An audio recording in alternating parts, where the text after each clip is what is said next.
রান্না করতে গিয়ে আমার সারাটা দিন চলে যায়। অনেক কিছুই কিন্তু রান্না করবো। হ্যালো ফ্রেন্ডস, রাঁধুনি রসই থেকে আপনাদের সবাইকে স্বাগত। আবার আমি একটা বড় ভিডিও নিয়ে হাজির হয়ে গেছি। শীতকালে প্রচণ্ড ঠান্ডা পড়লে মাঝে মাঝে আমাদের খিচুড়ি খেতে ইচ্ছে করে। আজকে আমি খিচুড়ি রেসিপি নিয়েই হাজির হয়ে গেছি। শীতের সবজি দিয়েই খিচুড়িটা তৈরি করব, একটু অন্যরকমভাবে তৈরি করব। অনুরোধ রইল ভিডিওটা প্রথম থেকে শেষ অবধি দেখার জন্য। খিচুড়ির জন্য এখানে আমি চুরির একটা চাল পাওয়া যায়, সেই চালটাই 1.5 কাপ মতো নিয়েছি। চালটা ভালো করে ধুয়ে জল ঝরিয়ে রেখে দিয়েছি।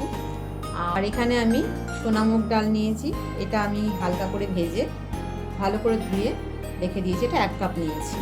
শীতের যে সবজি, শীতের সবজির মধ্যে সব সবজি আমি নিয়েছি ফুলকপি, গাজর, টমেটো, কড়াইশুঁটি, এই 4টে সবজি নিয়েছি। আপনারা চাইলেও আরও অনেক সবজি এখানে অ্যাড করা যায়।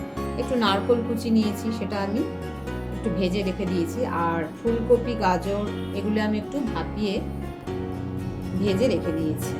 কড়াইশুঁটি, টমেটো এগুলো আমি এমনি রেখেছি। আর রেখেছি 3 থেকে 4টে কাঁচা লঙ্কা চেরা। একটা ভাজা মশলার জন্য এখানে রেখেছি গোটা গরম মশলা, 2টো এলাচ, 2টো লবঙ্গ, 2 টুকরো দারচিনি, একটু গোটা ধনে, গোটা জিরে, কয়েকটা গোলমরিচ, আর 1 টুকরো, ঝালটা আমি বেশি দেবো না বলে 1 টুকরো শুকনো লঙ্কা নিয়েছি, তবে এটার সিডটা আমি ফেলে দিয়েছি। এইটা দিয়ে আমি ভাজা মশলাটা রেডি করব। আর খিচুড়িতে তো একটু আদা বাটা অবশ্যই লাগছে, গোটা জিরে ফোড়নের জন্য, গোটা শুকনো লঙ্কা, আর একটা তেজপাতা 2 টুকরো করা। এই দিয়ে আমি খিচুড়িটা রেডি করব। আর সবশেষে যেটা দিতে হয়, খুব দারুণ জিনিস, সেটা হচ্ছে ঘি। অবশ্যই খিচুড়িতে ঘি না দিলে কিন্তু ভালো লাগে। আসুন তাহলে রেডি করি। এখানে আমি প্রথমে ভাজা মশলাটা রেডি করে নিচ্ছি। খোলায় ভাজা মশলাটা রেডি করার জন্য মশলাগুলো আমি একটু নেড়ে নিলাম। এবার আমি এটা একটু গুঁড়ো করে নেব। একটু গরম জল করে নিয়েছি খিচুড়িটা রেডি করার জন্য। কিছুটা গরম জল আমি নামিয়ে রাখছি, পরে প্রয়োজন মতো অ্যাড করব। প্রথমেই বেশি জল দিয়ে দিলে খিচুড়িটা বড্ড বেশি পাতলা হয়ে যায়, ওই জন্য জলটা গরম করে রেখে দিলাম, পরে প্রয়োজন মতো অ্যাড করা যাবে। জলটা আরেকটু গরম করে নিচ্ছি, পরে আমি চাল আর ডালটা দিয়ে দেবো। জল একটু কমিয়ে নিয়ে বাকি জলটা আমি ঢাকা দিয়ে বসিয়ে দিয়েছিলাম। জলটা গরম হয়ে গেছে। আমি এখানে প্রথমে চালটা দিয়ে দিচ্ছি, কারণ যেহেতু সোনা মুগ দিয়ে করবো তাই চালটা আগে দিয়ে দিচ্ছি। চালটা একটু সেদ্ধ হলে আমি ডালটা ছেড়ে দেবো। এটা খিচুড়ির জন্য মার্কেটে একটা আতপ চাল পাওয়া যায়, আমি সেই চালই নিয়েছি। এখানে চালটা দিয়ে নেড়ে চেড়ে আমি একটু নুন দিয়ে দিলাম। আমি এখানে রক সল্ট ব্যবহার করি। ঢাকা দিয়ে দিচ্ছি, তাহলে তাড়াতাড়ি ফুটে যাবে।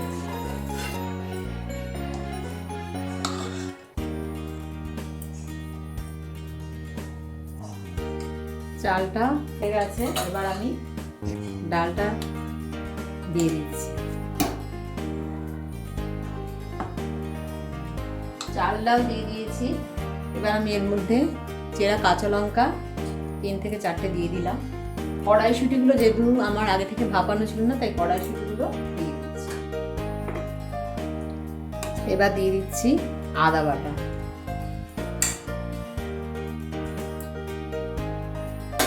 1 চামচ আদা বাটা দিয়ে দিলাম। ভালো করে নেড়ে নিয়েছি। চাল ডালটা ওদিকে ফুটছে, এদিকে আমি কড়াই সবজি ভেজেছিলাম, সেই কড়াই 1.5 চামচের মতো একটু তেল দিয়ে ফোড়নটা নেড়ে নিয়েছি। শুকনো লঙ্কা, একটা তেজপাতা 2 টুকরো করে দিয়ে দিলাম, আর জিরে দিয়ে দিচ্ছি, গোটা জিরে। সবজিগুলো ভাজা আছে বলে সবজিগুলো আর আলাদা করে ভাজছি না, খালি ফোড়নটা একটু নেড়ে নিচ্ছি। ফোড়নটা আমার তেলের মধ্যে ভালো করে নাড়া হয়ে গেছে। এদিকে চাল ডালটাও কিন্তু অর্ধেক সেদ্ধ হয়ে গেছে। এবার আমি এতে একটু হলুদ গুঁড়ো দিয়ে দিচ্ছি প্রয়োজন মতো,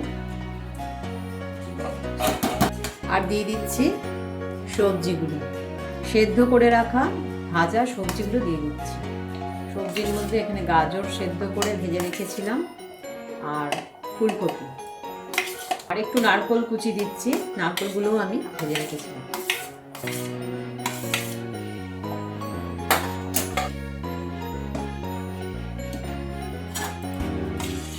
টমেটো কুচিগুলো এখানে ফেলে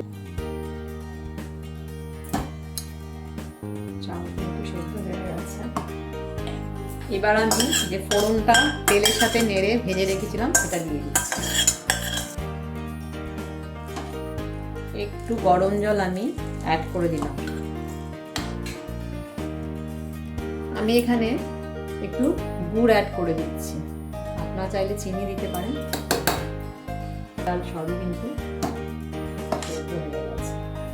গ্যাসটা একটু মিডিয়ামে করে আমি একটু খিচুড়িটা ঢাকা দিয়ে দিলাম।